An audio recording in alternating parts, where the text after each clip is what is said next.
action. Kita kembali Kita guys di review MotoGP Catalunya 2021. Itu dia Bang John. Siap Bang John. Siap Bang John. Banyak banget dramanya Bang. Bukan Ngeri. lagi, beneran. Beneran. Oh, buset. Kalau beneran telenovela dong. Guys. Bukan, ya kan drama juga. Iya. Itu dia. Bang, menarik tuh Bang. Menarik. Banyak hal yang bisa dibahas. Iya. Ya nggak Bang? Ya yang paling bikin heboh dulu lah. Ya nggak? Yang bikin heboh nih. V4 semua yang podium. Itu dia. Tapi ada lagi yang bikin heboh lagi Bang. Apalagi? Itu yang tiba-tiba telanjang dada. Berapa? Dua lap Terakhir ya? terakhir ya? Terakhir. Udah telanjang dada itu. Ada insiden, tiba-tiba wear pack-nya terbuka. Itu dia. Ini kontroversi, banyak yang mengomentari, ada yang bilang katanya wear pack-nya meleduk. Kita bahas itu dulu ya. Ya iyalah. Kita bahas itu dulu ya. Ini karena bikin ini salah satu momen juga Bang. Ya. Dalam sejarah MotoGP kan. Ada ya, biasanya kan helm Ya. ini wear pack. Nah itu dia. Dulu Lorenzo ininya apa? Busa helm ya. Turun Di Qatar ya. Nah. Terus di Asen hujan, Rembun. Nah, ini ganti helm dia. Itu dia. Dari yang Korea ke itu dia. Eropa. Itu. Ya, kita nggak tahu nih ini apakah ini akan mengarah ke sana atau tidak. Nah, sekarang kita bicara tentang Quartararo, Bang. Iya. Ya, selain Quartararo juga dijagokan emang untuk ya di Catalunya ini. Sebenarnya Ya kalau mamanya nggak ada problem itu, bisa jadi ya. podium 2 atau nge-fight lagi dengan Oliveira masih bisa. Iya. Nah, cuma kita akan bahas dulu apa yang terjadi dengan Quartararo nih. Betul. Nah, menurut Bang Joni nih, Iya. ini kan suatu kejadian yang langka, ya nggak? Tiba-tiba, loh kok ya Quartararo seolah-olah ngebuang pelindung dada, ya, chest protector, dan tiba-tiba nggak lama setelah itu dikasih lihat bahwa udah kebuka nih, telanjang dada, ya karena dia nggak pakai inner suit kan nggak? Iya. Jadi langsung kelihatan tuh dadanya kan. Telanjang dada. Belahlah dadaku. Nah, menurut Bang Joni, Iya. ini nanti gue juga punya analisa sendiri, Bang Joni punya analisa sendiri. Oke. Dari Bang Joni, apa yang menyebabkan ya akhirnya Quartararo bertelanjang dada itu Bang? Ini yang pasti ada malfunction atau bisa jadi sletingnya tiba-tiba menurun. Oke. Ini kalau kita gambarkan ada dua hal, mungkin Quartararo kurang kencang menguncinya sehingga perlahan tiap lap turun, atau memang sempat juga ada kejadian tidak berfungsi dengan baik pada saat dikancing ternyata masih ada yang bisa kebuka. Nah ini kalau kita lihat alhasilnya adalah pada saat kejadian itu tiba-tiba Quartararo coba untuk memperbaiki posisi chest protector karena pada saat kebuka ini menurun, kemudian dia mungkin bingung, loh kok kagak bisa diangkat-angkat karena dalam kondisi berjalan, sehingga akhirnya ya terlepaslah chest protectornya ini. Jadi bukan dengan sengaja dia melepaskan chest protector, tapi memang ada problem itu. Yang kedua, akhirnya ya ketimbang dia harus terpecah konsentrasi karena saat itu yang posisi dia di posisi kedua, sedang fight, dia berusaha untuk mengamankan posisi, tiba-tiba dia coba untuk kembali konsentrasi ke balap, dia disalip sama Zarco, kemudian dia juga sempat hampir kehilangan grip belakang, sehingga dia tikungan 1 dan 2, sehingga dia keluar melebar. Nah, di situ akhirnya diasumsikan oleh Film Stewart MotoGP dia mengambil shortcut. Karena seandainya mungkin waktu dia keluar lintasan itu memberikan posisi kepada Jack Miller, itu mungkin tidak akan ada penalti tambahan 3 detik. Nah, itu kejadian. Nah, pada saat kemudian itu terjadi, yang menjadi krusial adalah bahwa racing suit atau wear pack ini kan merupakan bagian dari safety feature atau keselamatan si pembalap. Jadi seandainya ini banyak kontroversi mengungkapkan bahwa seharusnya nih Quartararo itu mendapatkan bukan hanya penalti 3 detik ataupun kemudian ya kalau informasi terbaru adalah dia diturunkan 3 posisi, yang kemarin harusnya ke-4 sekarang menjadi ke-6. Dan mestinya itu di black flag atau didiskualifikasi karena kalau kita ingat bagaimana Franco Morbidelli yang di Jerez itu kan si knalpotnya copot, langsung dikibaskan bendera hitam tanda oranye dan nomornya, berarti ada masalah teknis. Nah apalagi ini racing suit, jadinya benar-benar melindungi si pembalap. Nah, bukan mau mendoakan kemarin amit-amit ya dalam kondisi terbuka itu kemudian Quartararo ada crash atau apa. Ya ini bisa sangat fatal dan juga amit-amit juga. Seminggu lalu kan baru kehilangan Josan Dupasquier, masa iya ntar ada kejadian yang tidak diinginkan, malah ada tabrakan atau gimana, malah menimbulkan korban Fabio Quartararo. Jadi terlepas dari kontroversi yang ada dan bahkan seorang Quartararo pun sampai agak sebel gitu karena banyak wacana, banyak diskusi bahwa mestinya Quartararo itu nggak cuman dapat penalti doang, tapi juga didiskualifikasi. Sampai akhirnya kan dari pihak FIM Cuar MotoGP juga menambah berat hukuman dari yang awalnya dia posisi 4 menjadi posisi 6. Tapi terlepas dari itu semua, sebenarnya sih memang kalau dalam aturan yang berlaku dari FIM MotoGP soal balapan dan juga perlengkapan balap ini, racing suit atau wear pack ini adalah safety feature. Jadi kalau mau termasuk protektor penting banget dan makanya sampai akhirnya dimutakhirkan semua wear pack dari kelas Moto3 dan MotoGP harus menggunakan airbag. Dan itu pun ditinjau lagi kalau airbagnya nggak berfungsi juga bisa kena hukuman dan bisa didiskualifikasi. Makanya setiap ronde itu diperiksa dan ini bagaimana kejadiannya kalau kondisinya kemarin ya di saat balapan masih berjalan, mungkin ada yang mengatakan juga tinggal beberapa lap itu tetap balapan. Jadi sangat penting seharusnya kemarin itu ya saya sih merasa mestinya Quartararo mendapatkan ya black flag.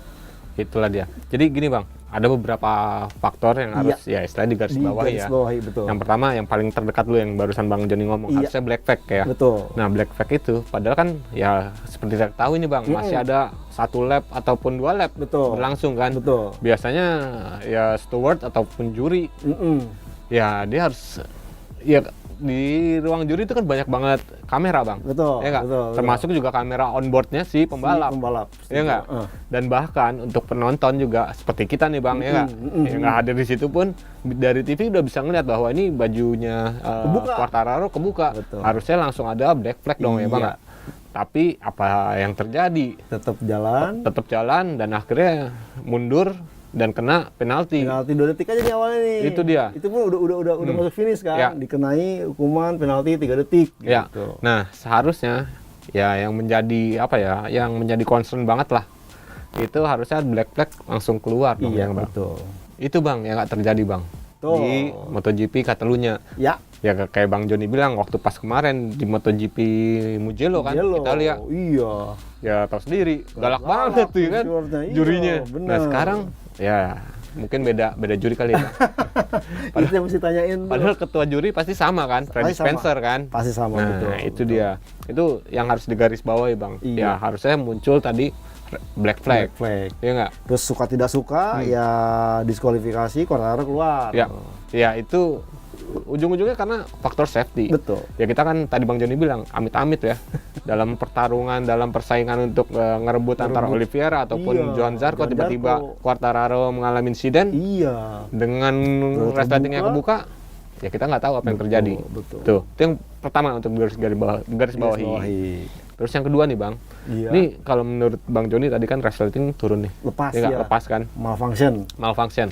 Nah, memang sih kalau kita perhatiin di wear pack Bang ya kan, di wear pack itu kan ada alat, ya bukan alat sih, maksudnya kayak semacam pengunci untuk resleting nggak turun. Jadi posisi resleting itu harus ada di atas yang pengunci tersebut kan. Nah, jangan-jangan Bang, ini ada malfunction juga di situ. Artinya entah itu dari orangnya, si Quartararo sendiri, ataupun memang dari alatnya. Nah, kalau misalnya dari Quartararo, mungkin ya kan kayak Bang tahu, dia di grid aja kan memang kadang suka buka ini resleting kan. Nah, terus udah gitu mungkin ketika dia istilahnya pasang resletingnya kurang ya ke atas ataupun tidak di atasnya tempat pengunci resleting. Itu mungkin ya kan, karena analisa kan bisa dari mana aja kan Bang. Bener nggak? Betul. Karena sampai sekarang Quartararo sendiri belum memberikan statement kenapa tuh belum sampai saat ini. Baik Quartararo, baik itu Yamaha, baik itu Alpinestar. Belum ada. Masuk wear pack-nya Quartararo. Itu dia. Dan terus ya yang lain lagi nih Bang. Chest protector di MotoGP atau di balap motor itu kan nggak seperti back protector. Betul. Kalau back protector ada tali pengait Ada tali kan. pengait. Ini hanya dipasangnya aja. Nah, Iya chest tuh. protector tuh cuma hanya diselipkan kan Bang. Karena merasa bajunya ketat, jadi bisa tertahan oleh sletingan rear part. Itu dia. Tuh. Dan akhirnya yang ketiga nih, analisa yang ketiga. Iya. Mungkin juga nih Bang. Ya, kayak semacam ada malfunction juga dengan airbag. Karena rumornya juga selain masalah resletingnya dari malfunction resleting gitu kan, terjadi dari airbag. Airbag yang mengembang, tiba-tiba pop gitu kan. Dan akhirnya dengan adanya chest protector itu ya istilahnya membuat seseorang pengendara itu akhirnya kekurangan napas. Susah untuk mencari napas gitu ya? karena ketekan. Kan semuanya ngembang Bang. Kayak abang dipeluk gimana mau napas? Susah kan guys? Kayak waktu Vinyales kelontang-kelontang terus tiba-tiba badannya jadi kayak Robocop. Sampai mau ngepit ketek susah gitu gembang. Itu Bang. Dan kayak masalah seperti yang tadi gue bilang nih, masalah airbag mengembang ini, itu juga pernah dialami dengan Stephen Bradl. Dan kejadiannya itu bukan dalam keadaan dia crash, Bang. Tapi ketika dia sedang riding. Dan itu membuat memang dia susah untuk kesulitan bernapas lah, susah. Bradl Dainese kalau nggak salah dengar. Nah, itu dia. Ini Alpinestar kan? Iya. Itu dia. Kita nggak tahu nih Bang.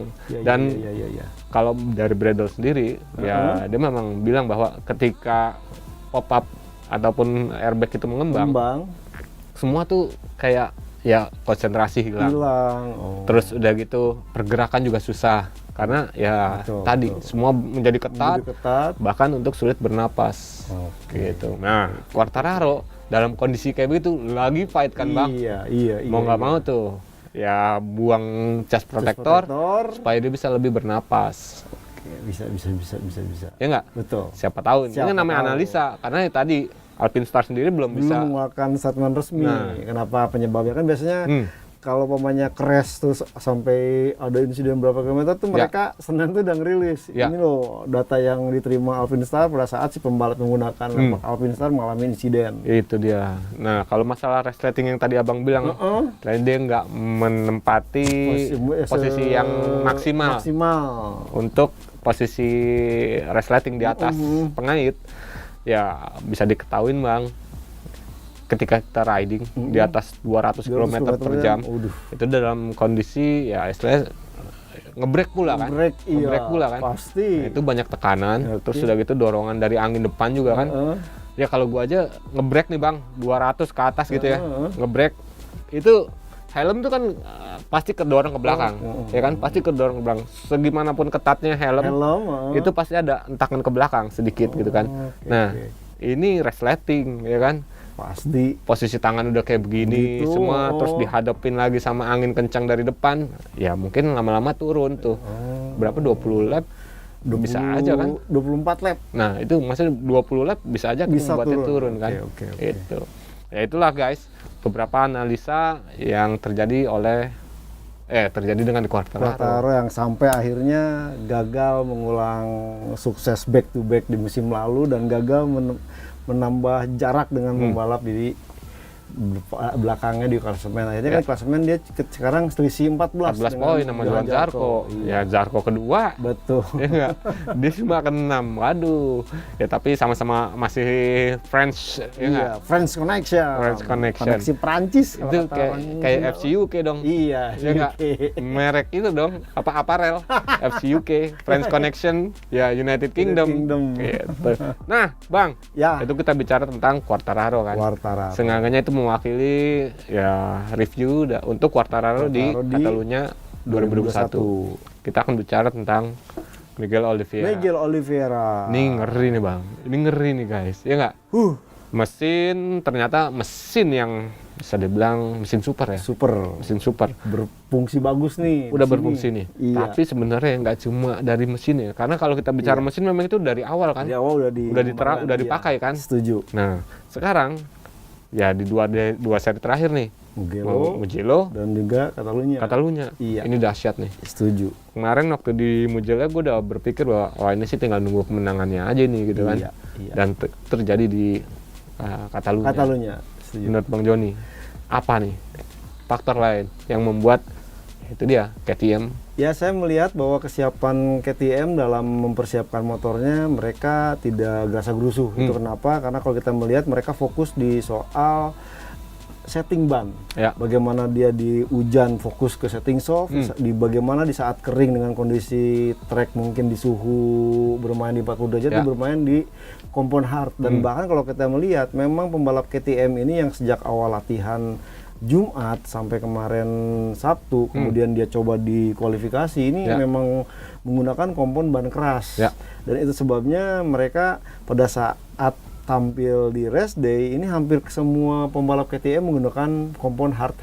Termasuk tim satelitnya, Petrucci, Räikkönen, walaupun keduanya crash gitu. Nah, problem yang menimpa KTM satelit adalah belum diberikannya sasis baru. Jadi agak-agak ada istilahnya formula yang hilang nih. Nah, dari Miguel Oliveira dan Brad Binder ini mampu istilahnya udah mengetahui kemampuan menyimpan performa terbaik dari si KTM RC16 ini dengan kompon ban hard. Kalau kita melihat kemarin kan ya si Ducati ini agak sedikit gambling dengan kompon belakang hard karena mereka masih khawatir dengan edge grip karena gampang cepat habis. Nah, sementara Quartararo dan juga Yamaha lainnya itu sebenarnya cenderung ke medium-medium. Cuman karena kemarin suhunya agak naik. Ya pertama sebenarnya asumsinya kemarin tuh karena balapannya dimajukan ke jam 1. Kan biasanya jam 2 atau jam 3. Nah, dimajukan ke jam 1, asumsinya suhu lebih tinggi.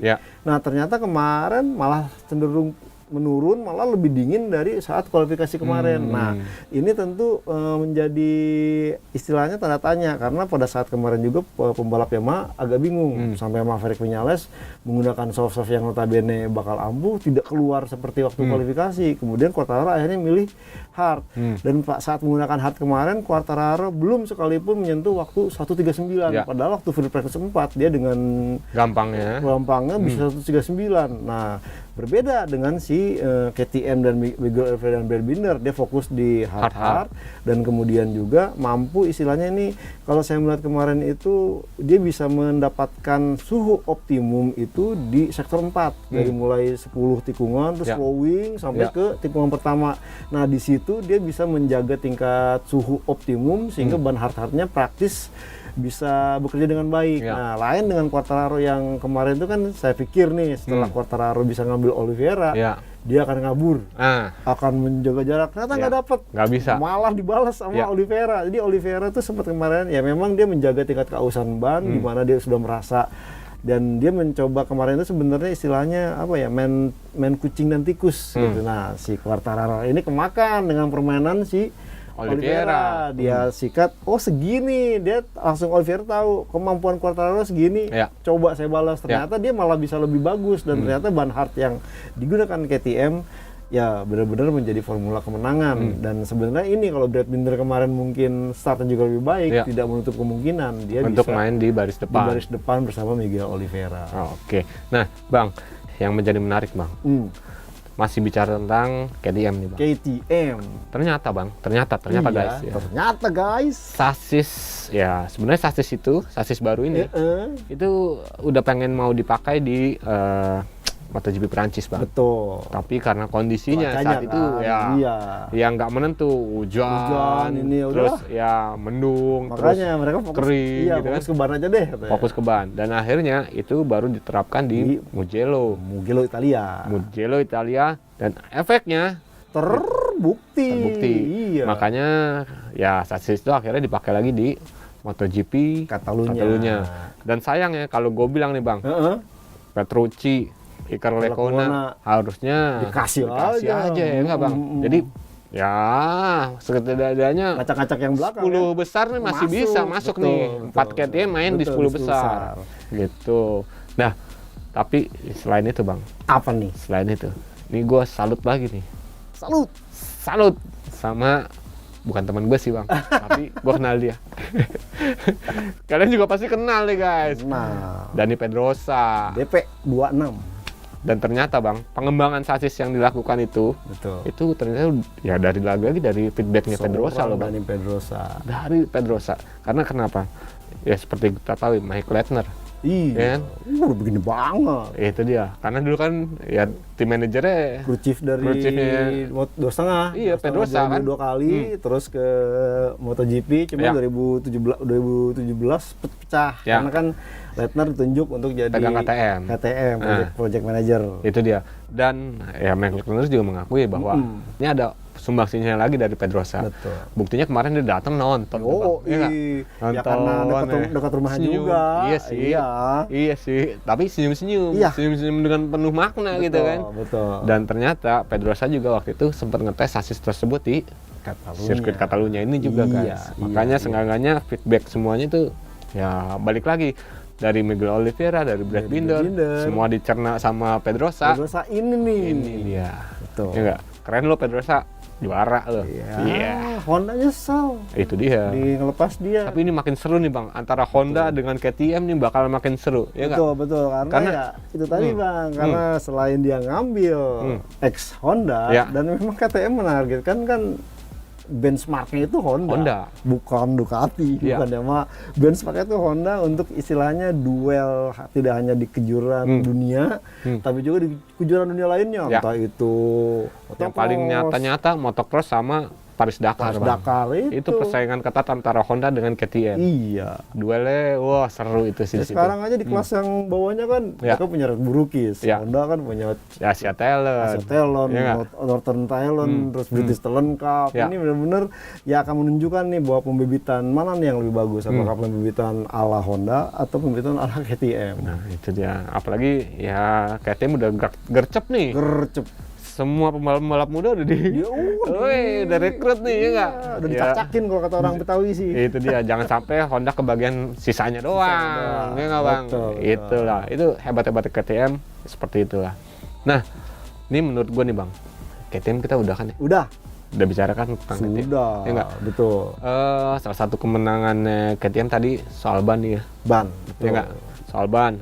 Pemilihan ban yang cerdas tadi hard ya nggak, baik itu Brad Binder, baik itu Oliveira yang menang, itu oke lah dalam strategi ban. 2 jempol, 4 jempol kagak bisa karena pakai sepatu.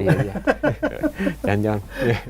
Nah itu ya nggak. Terus yang kedua ditopang sama sasis baru, ya nggak. Terus yang ketiga mungkin aja ya nggak, mungkin aja nih sasisnya KTM sedikit memberikan apa ya, kemudahan soal fisik bagi si pembalapnya, sama di istilahnya exit corner itu jauh lebih laju. Itu dia. Jadi tidak pada saat masuk cornering harus ngerem, terus ngeden juga pada saat keluar tikungan, ini enggak, agak flowing sehingga mereka bisa, ya kita lihat kemarin aja kan pada saat seorang motor Yamaha yang juara rolling speed kemarin agak kesulitan untuk bisa mengikuti Miguel Oliveira. Itu dia, baik itu tikungan mulai dari tikungan 10 ke atas 11, ataupun di tikungan 1 2 ya enggak? Terus tikungan 3 ke 4 itu rolling semua Bang. Makanya. Ya enggak? Iya. Ya 1 2 chicken. Ya enggak? Betul. 3 4 itu butuh ya sampai 5 lah butuh rolling speed. Ya, dan di situ salah satu kelebihannya KTM juga. Ya enggak Bang? Oke. KTM udah guys. Nah, gue ingin menyoroti Ducati Bang. Ini sebenarnya dia salah strategi ban, ya karena ya beda nih, ya kan walaupun mesinnya V4, ya nggak sama kan, kayak KTM kan, udah 90 juga kan. Iya. Nah, tapi Ducati masih mengandalkan ban depan medium, dan sedangkan ban belakang hard, baik itu Johan Zarco, baik itu Jack Miller, bahkan Pecco Bagnaia nekatnya medium. Itu dia. Ini menurut Bang John ya. Apakah salah strategi nih? Sebenarnya bukan salah strategi, tapi karena memang teknologi pengembangan Ducati yang sudah seperti demikian, menggunakan istilahnya aerobody, kemudian juga penutup fairing dari yang untuk jari-jarinya, cakram ya, cakram depan dan cakram belakang. Ini sebenarnya membuat Ducati ini sebenarnya harusnya cukup ampuh di tikungan-tikungan yang memang flowing kayak Catalunya kemarin, dan bahkan kan mereka beberapa kali juga memanfaatkan ride height adjuster. Nah, cuma masalahnya adalah pada saat perangkat ini digunakan, ini kan menjadi problem tidak istilahnya akan menguras tingkat keausan ban yang sangat drastis. Dia tidak berani menggunakan hard karena memang tidak mengetes ban hard depan. Jadi tidak ada pilihan selain memilih dengan medium. Nah, sementara mereka menggunakan menjajal hard belakang. Tapi memang mereka agak sedikit mengeluhkan terkait dengan tingkat keausan di bahu bannya ini yang lebih cepat. Nah, alhasil mereka tetap nekat dengan komposisi medium depan dan paling ideal itu hard belakang. Dan mestinya ini balapnya itu istilahnya jaga tingkat keausan ban lah ya. Ya, tidak untuk berduel. Nah, cuman kemarin kalau pemain tidak berduel, mereka akan ketinggalan. Dipaksa lah nih Jarko dengan juga Jack Miller. Efeknya di beberapa lap terakhir nih mulai kerasa banget. Meskipun Jack Miller mengatakan bahwa memang problem dia itu terlalu spin overheat di depannya. Karena memang kalau kita melihat karakter sirkuit Katalunya ini kalau dengan braking yang beberapa cukup banyak hard brakingnya juga ya. Ini benar-benar membuat ban depan pasti istilahnya overheat. Nah, ini yang akhirnya membuat si Jack Miller ini harus bisa pandai-pandai kapan nge-push, kapan harus mendinginkan. Nah, efeknya ini yang tidak bisa nge-push dari awal. Nah, sementara kalau kita melihat V4-nya KTM, mereka kan tidak banyak ya perangkat aerobody yang begitu signifikan. Mereka hanya ya fairing baru, kemudian ya so far sih konvensional. Ini membuat mereka bisa berani menggunakan hard dan satu hal itu tadi karena mereka sudah menjajal ban hard. Nah, kalau bicara soal ban tadi yang benar sih kelihatan bahwa mau jaga tingkat keausan ban ya pasti ketinggalan. Ya kan? Mereka udah harus fight sama Quartararo ya yang udah menunjukkan itu dia terbaiknya. Ban depan medium, ya kan. Terus ada itu kemampuan rolling speednya di tikungan juga lebih baik dari si Ducati. Dan juga Joan Mir, Joan Mir pakai ban medium, ya nggak? Udah pasti sedikit banyak lebih ngacir daripada si Ducati di awal-awal. Mereka juga harus mempertimbangkan hal itu ya, Bang. Terus udah gitu ada juga kan pakai ban soft. Iya tuh, Alex Espargaro, itu. Jadi banyak pertimbangannya harus akhirnya ya baik itu Joan Zarco, baik itu Jack Miller.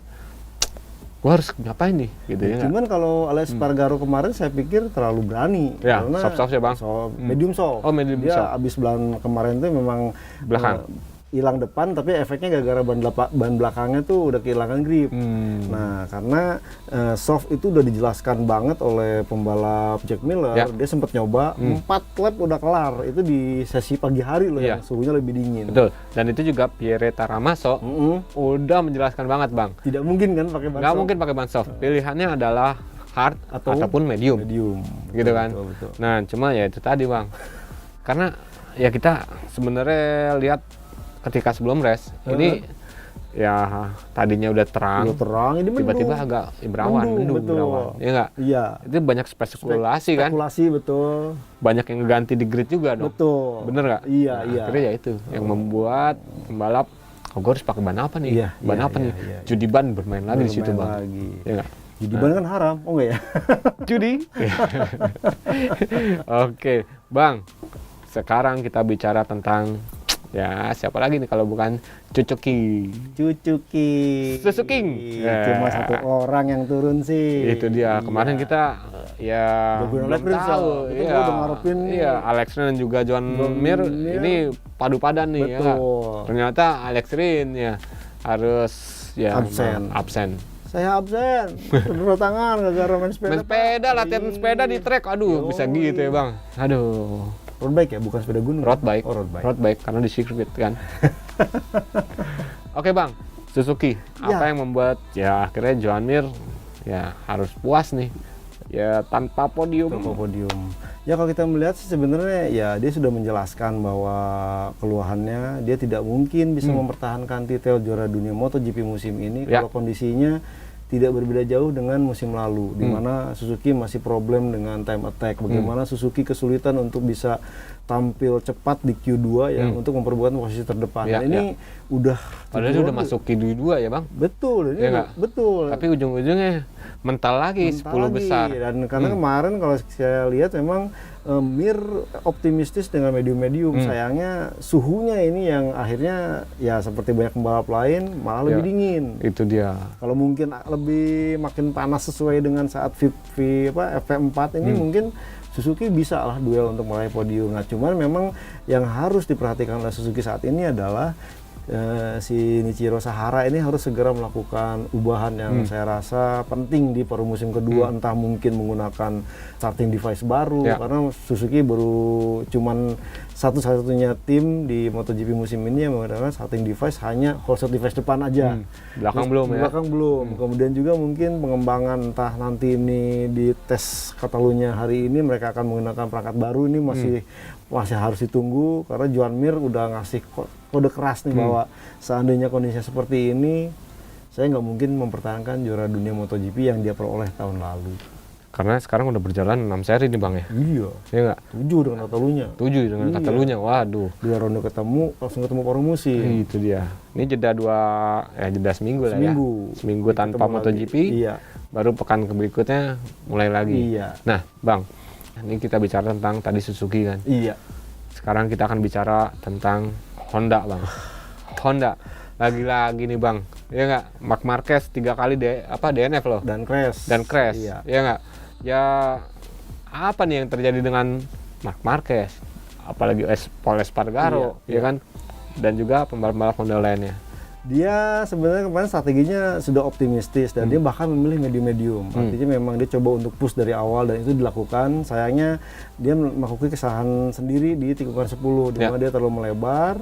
Kemudian dia coba untuk recovery, ternyata hilang grip depan karena ya memang tikungan 10 yang kali ini bukan yang tikungan 10 tahun lalu yang bisa benar-benar jarak dekat terus dibalas masuk itu aman. Ini benar-benar harus butuh istilahnya rolling speed yang tepat, pemiringan yang pas, karena tikungannya kalau Valentino Rossi bilang ini teknikal banget. Nah ini kejadian ke Honda dan memang Rossi aja jatuh di situ. Iya, Rossi jatuh di situ. Honda ini mungkin ya lagi-lagi masih butuh pengembangan yang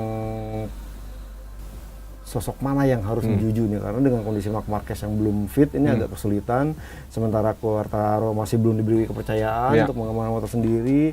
Takaki Nakagami kayaknya terlalu padahal di sesi warm up ya bagus. Gila, sesi warm up juara 1.